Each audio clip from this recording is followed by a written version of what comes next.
The wedding villa sat atop a light-drenched hill in the suburbs, resplendent as a miniature castle.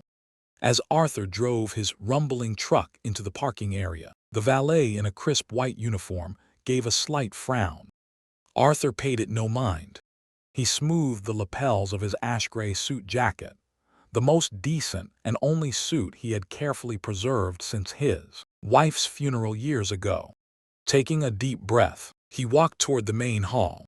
The sound of orchestral music echoed in his ears, mingling with the scent of thousands of white lilies that filled the air.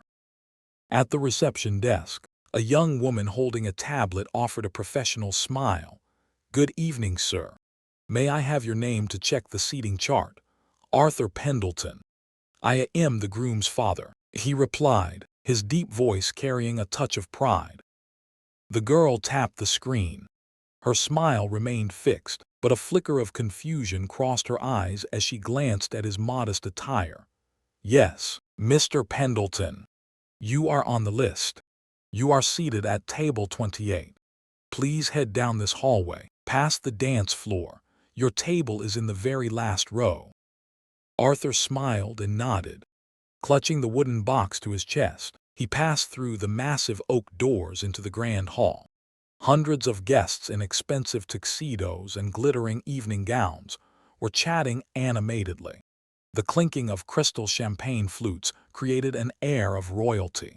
He walked past table 1, table 2, then table 10, table 15. The fresh floral arrangements grew sparse. The brilliant glow of the chandeliers began to dim. And then he stopped in his tracks. Table 28 was swallowed by the darkest corner of the hall, right next to the swinging doors, constantly pushed open by caterers rushing to and from the kitchen. Seated there were a few people in black clothing, likely backup photographers, audio technicians, and a few unfamiliar, unimportant associates. No relatives. Not a single family member. From that shadowed corner, Arthur cast his gaze up toward the VIP tables on the raised dais, the brightest and most resplendent spot in the room. There, his Julian, radiant in an expensive bespoke tuxedo, was standing to raise a glass. Beside him was Clara, his sophisticated and impeccably elegant daughter-in-law. Surrounding them was the Hayes family, members of the elite, major investors who exuded an aura of wealth and power. Julian laughed, chatted, and clinked glasses, his confident gaze sweeping across the entire hall, yet absolutely, never once drifting toward the dark corner near the kitchen doors. Standing less than 50 meters from his son, the old father's heart suddenly turned to stone. Everything became as clear and sharp as a knife's edge. His seating at table 28 was not a logistical error by the event planners. It was an intentional arrangement, a meticulously calculated concealment. Julian hadn't forgotten him. He was simply hiding him on purpose. To the successful CEO, standing on that pedestal of glory, a father with labor-stained hands, an old truck, and working-class roots was an indelible stain on the portrait of prestige he had worked so hard to paint. Looking at the bride's affluent family, Arthur realized a bitter truth. His existence here, in this very moment, was a source of shame to his son. There was no shouting. No tears fell. Men who have spent their lives being the steadfast pillar for their families rarely allow themselves to break down. Arthur quietly took a step back. The ultimate agony for a person isn't being abandoned by the world, but having one's very existence treated as a humiliation, to be covered up by their most beloved. He turned back out to the foyer. With commendable composure and dignity, Arthur gently placed the oak box in the gift area, carefully adjusting the red ribbon. Inside that box was time, patience, and the unconditional love of a father. He left it behind, knowing that his son would likely never understand its true value. Arthur Pendleton pushed the doors and stepped outside. The autumn night's darkness immediately embraced his burly back, which had begun to stoop under the weight of the years. He started the F-150, leaving behind the extravagant splendor, leaving behind the son he had devoted his entire life to providing for and protecting. Throughout the entire drive back in the silent, pitch-black night, Arthur did not turn on the radio, nor did he utter a single word of complaint. He merely watched in silence as the white lane dividers slipped away behind him, carrying a heart that had been forever left behind at table 28. The $500,000 Mirage reflective lane dividers swept across the windshield like blurred streaks of light in the night. The engine of the Ford F-150 rumbled steadily and solitarily, pulsing like Arthur's own breath in this moment. In the quiet space of the cabin, the past suddenly rushed back, as vivid as a slow-motion film. It was an evening 5 years ago. Julian, then only 27, stood in the middle of Arthur's living room with bloodshot eyes, slamming a thick stack of business documents onto the table. It was the 5th rejection letter from commercial banks. His bold startup idea for a proptech company had been met with a cold splash of water from the financial sector. Devastated, he buried his face in his hands, muttering about the unfairness of the world and the incompetence of those who couldn't recognize talent. At that time, Arthur only stood silently in the kitchen doorway, watching his only son sink into a deep pit of despair. He remembered Alina, his late wife, who had always told him to protect their son's dreams. The next morning, before Julian even woke up, Arthur drove himself to the local bank branch. Without a word of discussion or complaint, he placed the property deed to the family farm, the legacy he and Alina had scrimped and saved for all their lives, along with all his retirement fund papers on the loan officer's desk. He signed a commercial credit agreement as a silent guarantor. $500,000. A colossal sum, enough to risk the security of the rest of his life. 3 days later, Julian received the approval call for the disbursement. Arthur would never forget the radiant, fiercely proud face of his son that day. Julian popped open a cheap bottle of champagne, joyfully hugged his father, and shouted, "I did it. My business plan is brilliant." They finally had to give in. They recognized my talent, Dad. Arthur merely smiled gently and raised his glass to toast his son. He never corrected him. He never asked for a word of thanks. He was content to step back, content to be an invisible paving stone for Julian, to confidently step up to the peak of glory, believing that his son was standing on his own 2 feet. But tonight, the dark shadow of the truth had crushed that tolerance. The clock struck 2 in the morning as Arthur parked in the familiar yard. The 2-story wooden house was quiet, safe, and breathed the air of old memories.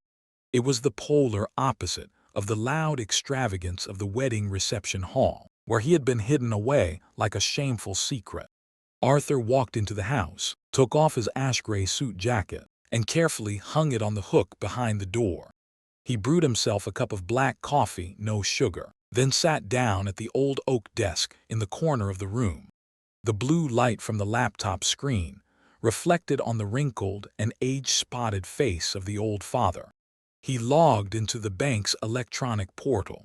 Arthur's silence was not an expression of weakness or resignation. It was a moment of painful awakening. For the past 5 years, he thought he was nurturing his son's dream, but in reality, he was only financing a delusion. By shouldering the risk instead of Julian, he had inadvertently stripped him of the opportunity to learn a lesson in humility and gratitude.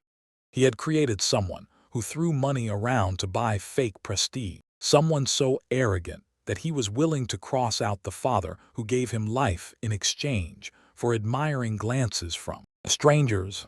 Arthur opened his email and composed a new message directly to the manager of Julian's corporate loan. His rough hands typed each word slowly, clearly, without trembling.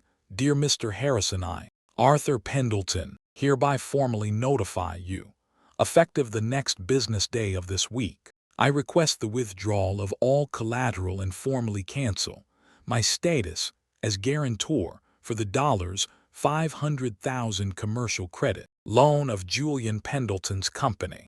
Please proceed with the necessary legal procedures in accordance with the contract terms. Sincerely, Arthur Pendleton. He read it over once, his eyes pausing on the send button.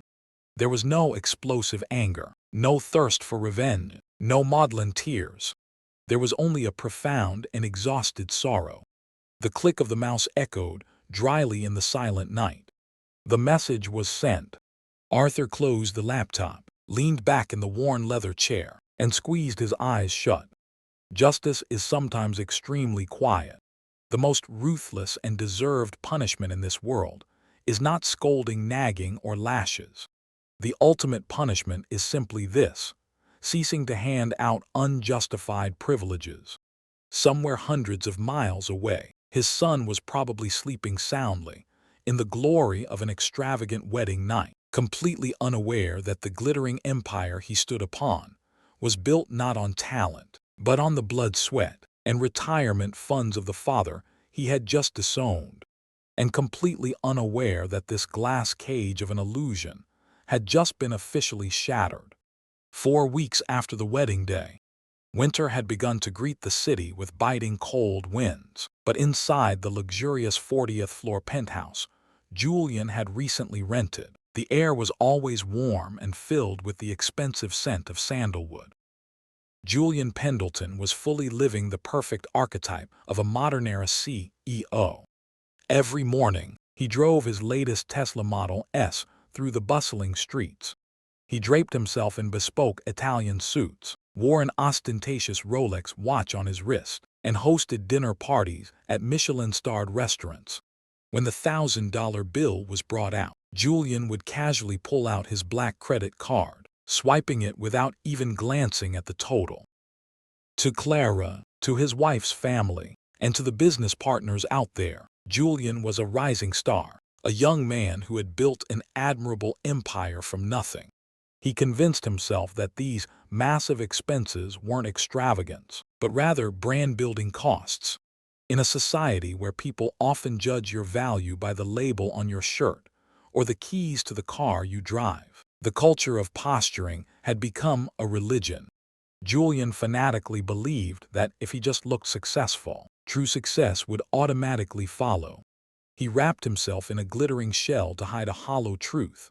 The company's cash flow was drying up, and he was using new debt to patch up old debt. But an illusion, no matter how glittering, is still just an illusion. On a Tuesday morning, while Julian was showing off his golf skills at an exclusive club with potential investors, the phone in his pocket vibrated violently. The incoming number showed the city's largest commercial bank branch. Julian excused himself from his partners and stepped into a secluded corner near the artificial lake to take the call. "Good morning, Mr. Pendleton. This is Harrison, the credit manager." The voice on the other end rang out steady, cold, carrying the professionalism of a financial machine. "I am calling to inform you about your company's $500,000 corporate loan." Julian smirked and confidently replied, "Is something wrong, Mr. Harrison? The interest payment for this month isn't due yet." "It's not about the interest rate, sir. We have just received an official legal document.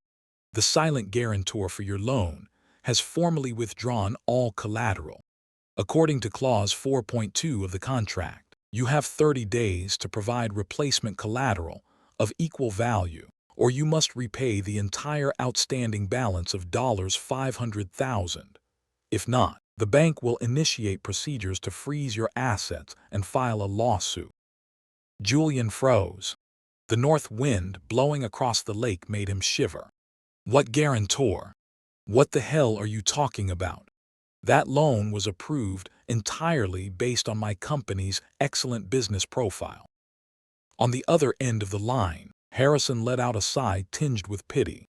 "Mr. Pendleton, I think you have been under a misunderstanding for far too long. 5 years ago, when your business profile was submitted to the bank, it was evaluated as high risk and unprofitable. You would never have been able to borrow a single cent if an anonymous person hadn't put up the entire deed to a farm and his personal retirement fund to absolutely guarantee you. Now, that person has withdrawn. We need new collateral. Who is that person? Julian snapped, the hand holding the phone clenching until his knuckles turned white. Unfortunately, due to privacy laws, I cannot disclose their identity without their consent. Please be mindful of the 30-day deadline. Good day, sir. The call disconnected. The dial tone echoed dryly, beating a rhythm against Julian's eardrums. His heart pounded in his chest. A chilling sensation ran down his spine, spreading through his entire body. A farm, a retirement fund. In America, there was only one person who had those things and was willing to throw his life away for him. But Julian tried to brush the thought aside. Impossible. How could that rustic father, spending all day toiling in grease and oil at table 28, be the one holding the lifeline of this business empire? He frantically opened the banking app on his phone. The company account had less than $40,000 left. The apartment project in the South was suspended due to a lack of materials. Next month's employee salaries were awaiting disbursement. His personal credit cards were maxed out for the honeymoon in Europe and pointless networking parties. There was no $500,000. There was not a single asset in his name valuable enough to mortgage.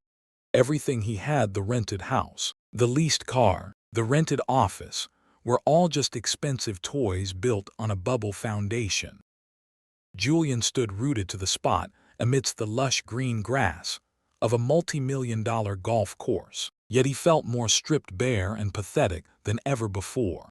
The sandcastle had finally collapsed. Those who use money that isn't theirs to show off in front of strangers will eventually have to pay the price with the very pride they so desperately protect. Julian's arrogance shattered, revealing his true form, an overgrown boy abandoned in a storm, without the father standing silently behind him, with open arms to shield him. The audience of this act of success was still waiting for him at the next golf hole, but Julian didn't know how to take another step when the ground beneath his feet had completely disappeared. The days following the call at the golf course, the air in the penthouse hung with an invisible but thick pressure. Julian started coming home later, reeking of expensive whiskey, and frequently snapping at trivial things. He used the excuse that the company was in a restructuring phase, but the intuition of a sophisticated woman like Clara was never fooled by hollow business jargon. She knew something was rotting beneath her husband's perfect facade.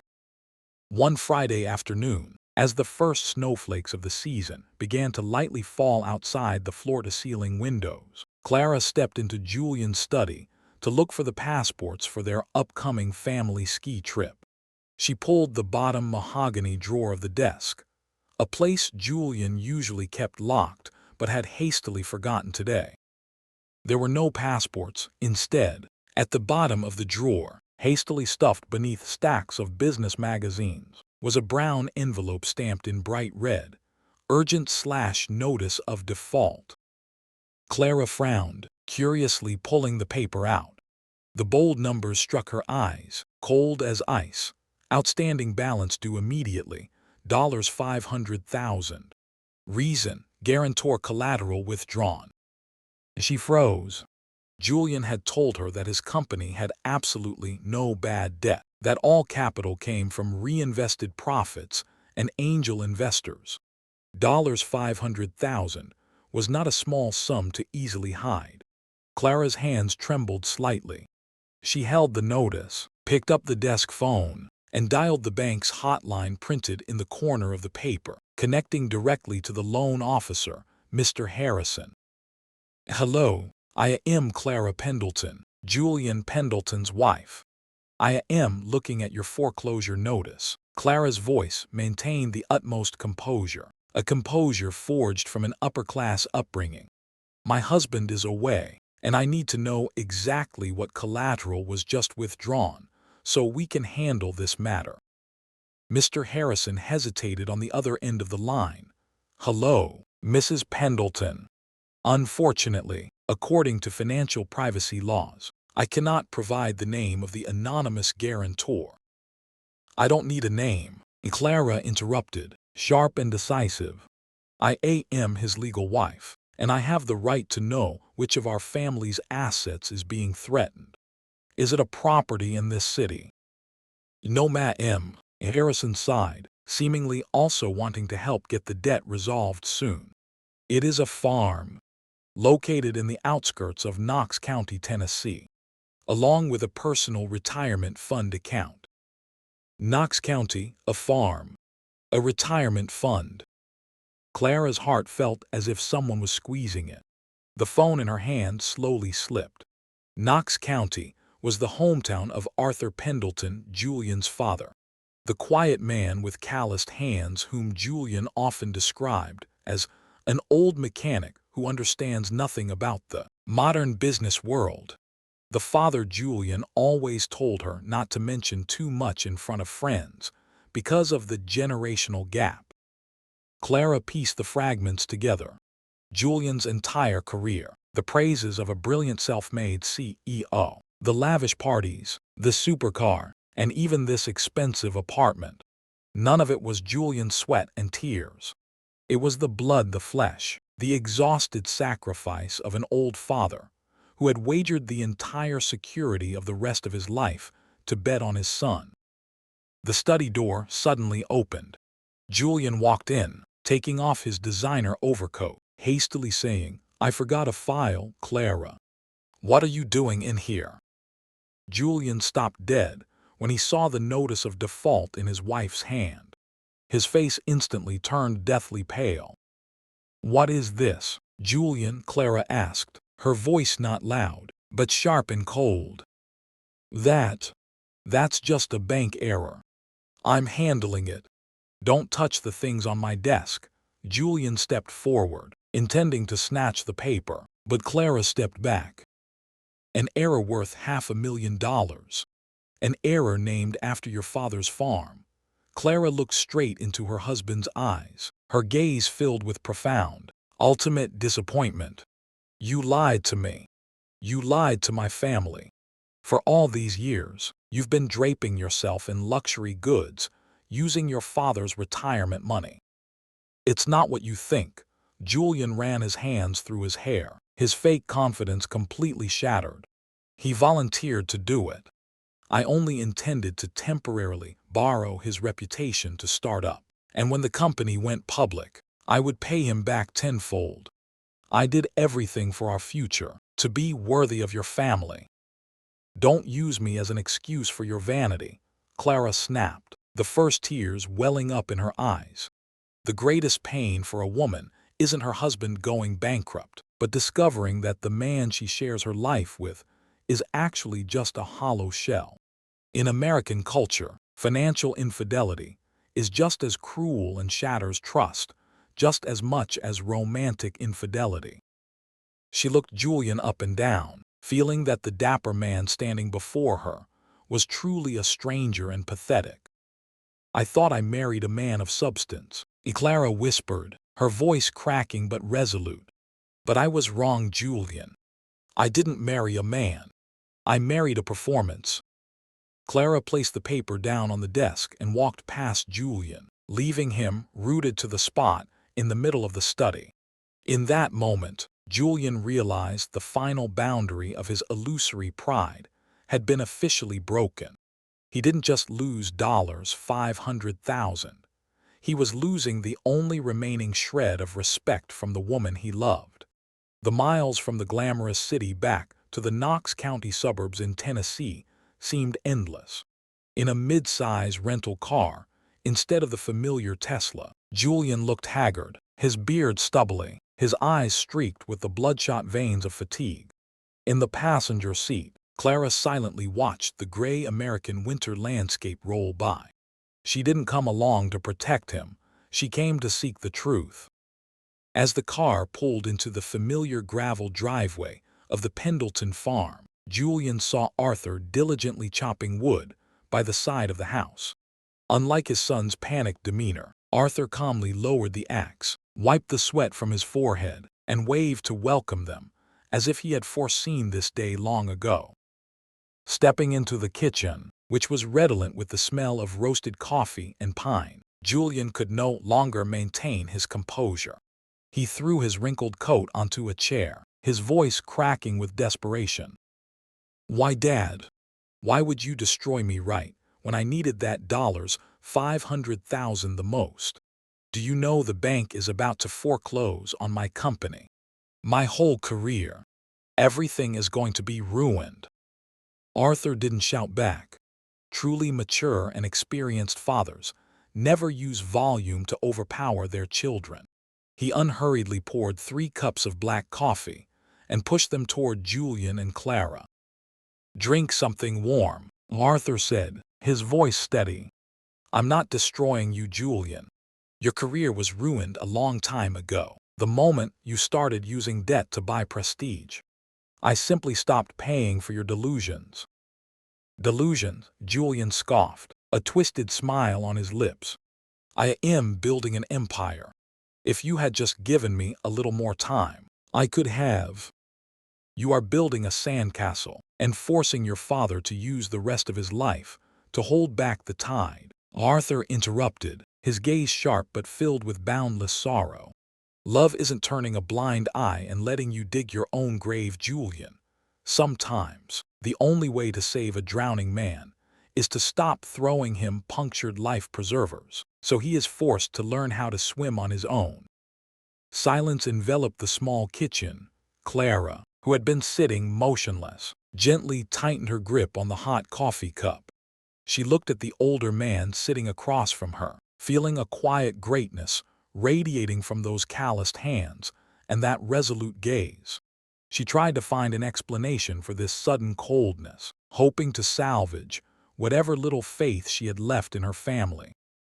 "Arthur," Clara spoke up, her voice hesitant, "is all of this because you were angry with Julian about the wedding? Julian said your heart condition relapsed, and the doctor forbade you from traveling far, so you couldn't attend.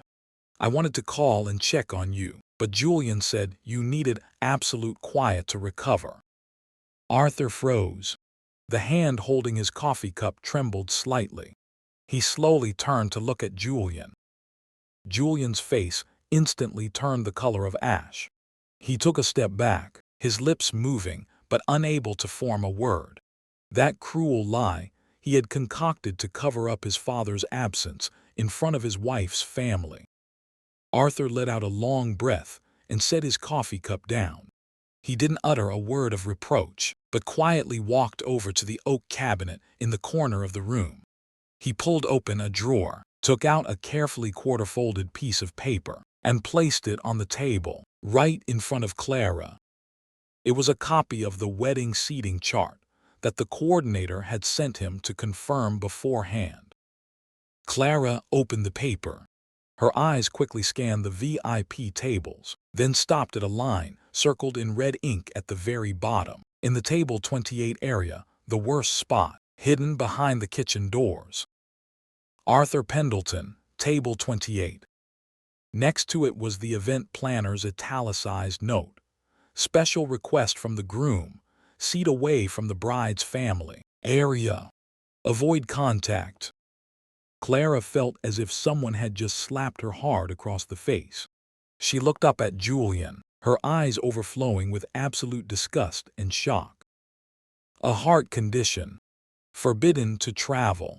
You let your own father drive 4 hours to the wedding, then hid him in a dark corner next to the kitchen just because. Because of his background, Julian." "Clara, let me explain." Julian reached his hand out, his voice choking with panic. "Don't touch me." Clara slapped his hand away, tears of anguish welling up. "You didn't just lie to me about money. You lied to me about your own character. If a man can so callously trample on the pride of the father who sacrificed his flesh and blood for him, can he ever truly love anyone other than himself?" Julian buried his face in his hands on the table, his shoulders shaking violently. There were no more excuses. There was no longer any mask that could hide this ugly truth. The Italian suits, the Rolex watch, the CEO title, they all seemed so pathetic now. Arthur walked over, gently placing his rough hand on his daughter-in-law's shoulder to comfort her, then looked down at his broken son. The pain in his eyes was the pain of a father having to personally shatter his child's illusions, in the hope that a true seed of life could rise from the ashes. "I'm not angry with you over table 28, Julian," Arthur said, his hoarse voice echoing in the space. "But I realize that if I keep carrying you on my back, you will never know how to stand on your own 2 feet. I would rather watch you go bankrupt today than see you become a man who loses his soul forever." After that fateful trip to Knox County, everything in Julian's life plummeted in the blink of an eye. Just 3 days later, Clara packed her things. The sound of her leather suitcase wheels rolling across the oak floors of the penthouse sounded dry and cold. She didn't cry, she didn't scream. She simply left the diamond engagement ring on the kitchen counter.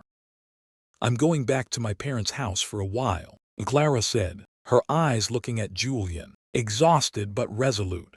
"You need space to find your truest human self, Julian. And I also need time to see if the man I once loved actually exists beneath those expensive suits." The door closed. For the first time in his life, Julian didn't rush after someone to hold them back. He knew he no longer had any justification to keep her. The following weeks were a domino effect of failures. With no replacement collateral, the bank officially froze all of the company's accounts. Subcontractors pulled out. Employees filed lawsuits for unpaid wages. The Tesla was towed away by the leasing company in broad daylight. Julian was forced to return the keys to the penthouse and sell his bespoke Italian suits to consignment shops for cash to pay off petty debts. In less than a month, from a haughty CEO sitting at the pinnacle of high society, Julian fell straight to the bottom. He moved into a cramped, cheap studio apartment in a working-class neighborhood. There was no central heating, no smell of sandalwood, only the musty odor of peeling paint walls and the faint wailing of police sirens every night. One freezing evening, Julian slumped onto the old mattress spread directly on the floor. The room was stark empty. Only 2 cardboard boxes remained, containing his last personal belongings. He reached into a box, rummaging for a sweater. His fingers brushed against something hard and smooth. It was an oak box. This box had been sent to his home by the wedding venue's management weeks ago, along with a note. A guest named Arthur Pendleton left this gift at the reception desk before departing. For all this time, Julian had shoved it to the bottom of the trash bin, too ashamed and too busy trying to salvage his glamorous facade to dare open it. Now, in the silent darkness of his solitude, Julian slowly untied the dusty red ribbon. Inside was a mechanical wooden watch. Every gear, every hand, every grain of wood had been hand-carved with astonishing meticulousness. On the back of the watch, words deeply engraved by hand appeared under the pale yellow light. "For my son Julian. Time is not measured by what you can buy, but by the people you choose to keep by your side. I am always here. Love, Dad." Julian was stunned. The hands that were once accustomed to signing million-dollar contracts now trembled as they touched the rustic contours of the watch. He pressed his ear against the wood, listening to the steady, enduring tick-tock. That sound was like the beat of a heart that never knew fatigue.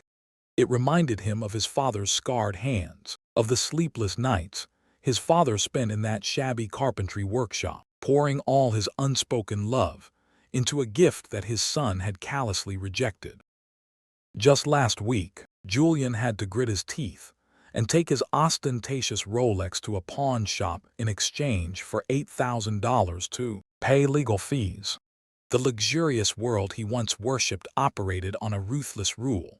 When you run out of money, the most expensive things will abandon you, and the people who called you a strategic partner will instantly block your phone number.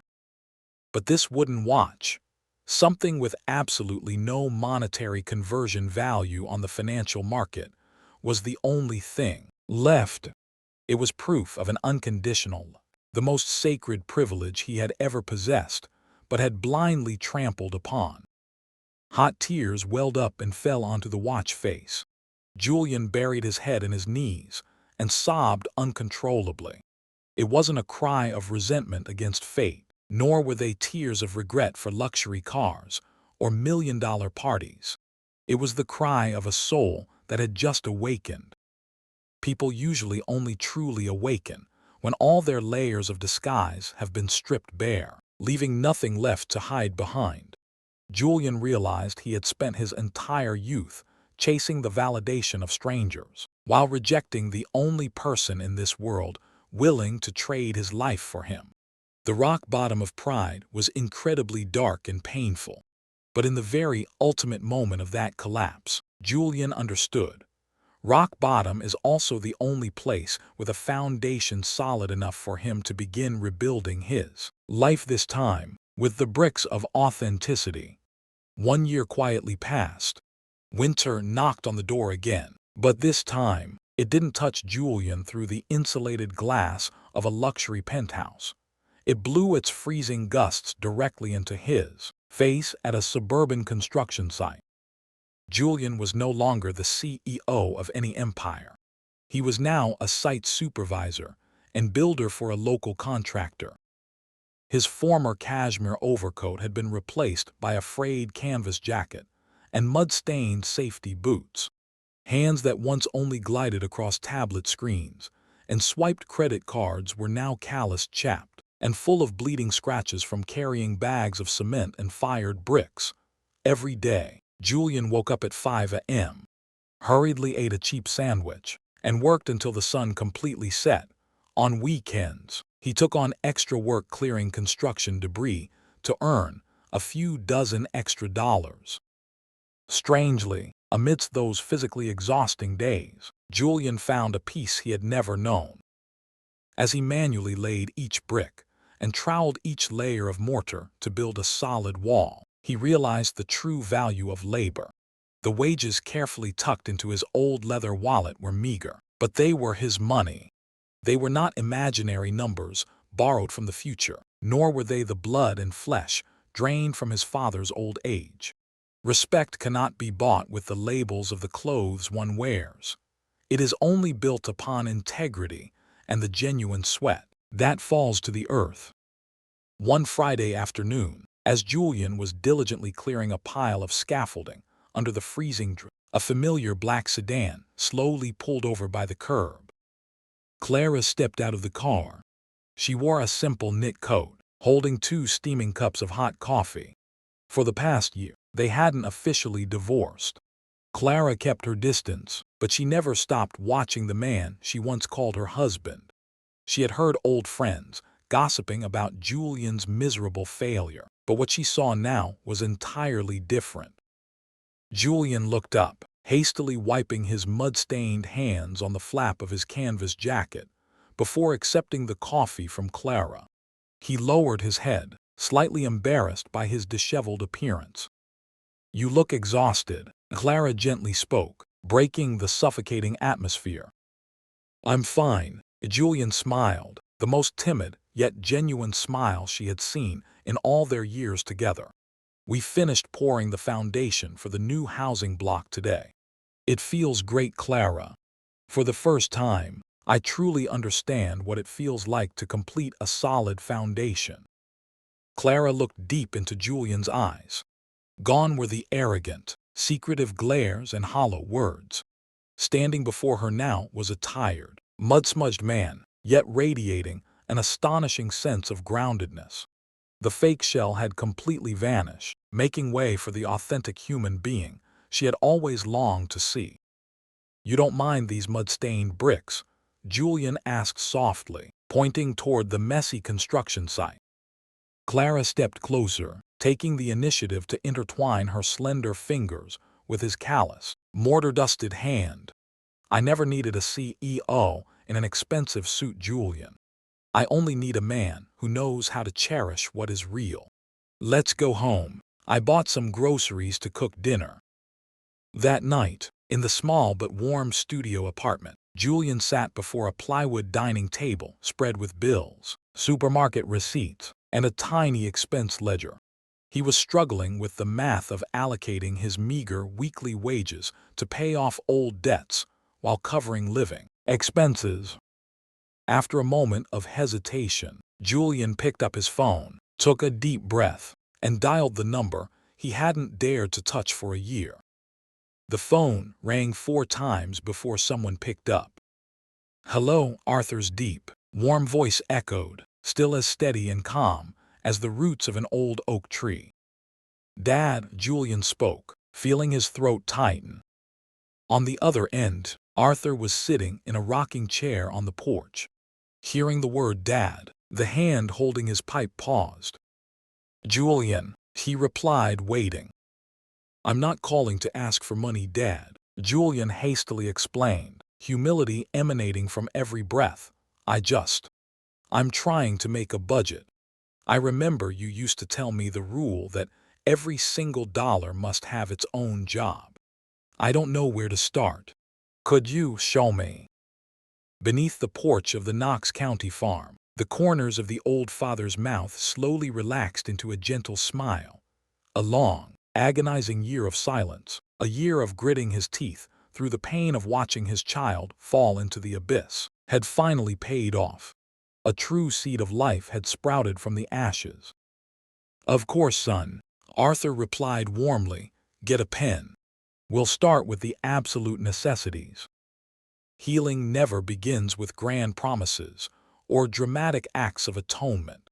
It begins with a small act of humility, bravely admitting we do not know, and opening our hearts to ask for guidance from those we have hurt."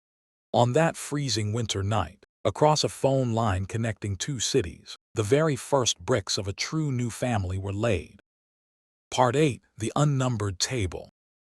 November brought the crisp chill typical of Thanksgiving. Arthur was once again behind the wheel of his familiar Ford F-150, rolling down the highway leading into the city. But this time, there was no wooden box on the passenger seat. His heart was no longer heavy with anxiety and foreboding. Tucked neatly in Arthur's breast pocket was a small envelope. This invitation wasn't printed on expensive gold-foiled paper, nor was it sent via an assistant or event coordinator. It was a handwritten letter in neat, simple cursive. "Dad, please come have Thanksgiving dinner with us this Thursday afternoon. The dinner won't be fancy, but I've saved the best seat for you. Love, Julian." The truck pulled up in front of an ordinary red brick apartment complex. There was no red carpet, no VIP parking, just fallen maple leaves covering the steps. As Arthur reached the 3rd floor, the door to apartment 304 swung open. Clara stood there, wearing a warm knit dress, offering a radiant smile as she hugged him. "Dad, you're here, come in. It's freezing out there, isn't it?" Stepping inside, Arthur took a deep breath. The apartment was very small, its footprint perhaps the size of his former penthouse's living room, and the furniture was incredibly modest. But the space overflowed with warmth. From the kitchen, the rich aroma of roasted turkey, though slightly charred around the edges, mingled with garlic butter and apple pie. Julian emerged from the kitchen, wearing a flour-dusted apron and holding a dish towel. Stripped of his slick, dapper facade, today's Julian looked robust, grounded, and authentic. Father and son looked at each other and smiled. A tight embrace replaced any formal greeting. Arthur cast his eyes around the living room, and his gaze suddenly stopped. In the most prominent position, right in the center of the living room wall, the oak watch he had hand-carved hung silently. The steady tick-tock sounded, harmonizing with the breathing of the house. Surrounding the watch were no expensive abstract paintings, just a few small family photos framed in rustic wood. Julian had chosen to place his father's gift in the highest place, the heart of the home, as a daily reminder of the values that cannot be bought. The Thanksgiving dinner took place cozily on a plywood dining table. There was no shark fin soup, no crystal champagne, just filtered water, a tossed salad, and the slightly charred roast turkey prepared by Julian himself. Clara shared stories about her new job at a non-profit organization, while Julian enthusiastically talked about the blueprints for renovating a charity house he was overseeing. No one mentioned account balances or million-dollar projects. As the meal neared its end, Julian slowly stood up. He held his glass of water, gently tapping a spoon against its rim to gather attention. The atmosphere instantly settled. Julian looked at Clara, then turned to look straight into Arthur's eyes. "Today is Thanksgiving," Julian began, his voice deep and full of humility. "I want to take this moment to say an apology and a thank you.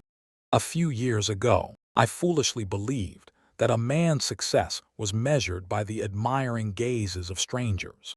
I built a massive ego out of deceit, and to protect that deceit, I callously trampled on the greatest man in my life."